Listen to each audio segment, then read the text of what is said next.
जाहिर खान जाँदाखेरि अलि उमेर पुगेको रहन्छ, अलि उमेर पुगेर आउनु होला भन्छ नि। ल ठिकै छ, उमेर पुगेर आउँला भनेको छु। अब व्यापार व्यवसाय गरिएन, जानेको पनि छैन। अनि मेरो खेतीपाती पनि केही छैन, घर जग्गा पनि उहिले बाबुबाजेले कता हाल्यो। अब जतासुकै जाओस् त्यो घर जग्गा खोजेर हिँडिएन। अब सिर्फ समाज सेवा गर्ने मान्छे हो। अब समाज सेवा गर्ने डुल्ने गर्दाखेरि मैले सरकारको पनि अलिअलि सेवा गरेको छु, सरकारलाई पनि मद्दत गरेको छु। सरकारको कृषि औजार कारखाना भन्ने चाहिँ मैले चलाइदिएको छु। तर सरकारको चाहिँ मैले चाहिँ भन्दिनँ। बेचेको कुरा सुन्नु भएको छ कतै? म किताब बेच्दै हिँडेको थिएँ नि। यो किताब बेच्दै किन हिँडेँ भनेदेखि त्यो कारखाना चलाउनको लागि त्यसलाई मर्मत गरिदिने, चलाइदिने भनेर सरकारले सहयोग माग्यो।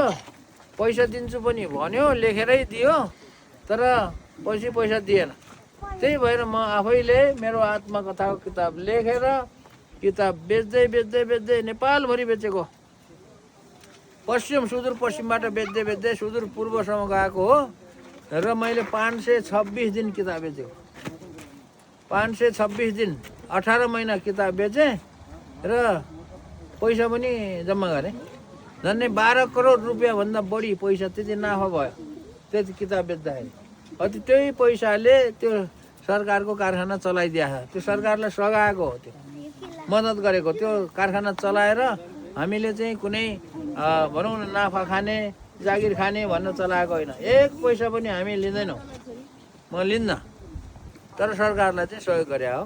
यसरी अब आफूले सक्ने सहयोग त गर्नु पर्यो बाँचुन्जेल। त्यसरी चाहिँ म समाज सेवा गर्ने मान्छेलाई मन्त्री पनि बनाइदियो। अस्तितिर मन्त्री भएको थाहा छ कि छैन? मन्त्री पनि जबरजस्ती बनाइदियो। हेर्नुहोस् बहिनीहरू, र माथि चढेर त्यो डाँडो काटेर गयो भने त्यहाँ चाहिँ मेरो गाउँ छ। यो मल्लाजको यो डाँडो त मैले गर्न त गनिएन, कति सयौँ 200-300 पटक त चढ्यो होला। अहिलेदेखि चढेको होइन, आजभन्दा के अरे 60 वर्ष पहिला। आजभन्दा 60 वर्ष, म त अहिले 72 मा लागिसकेँ नि।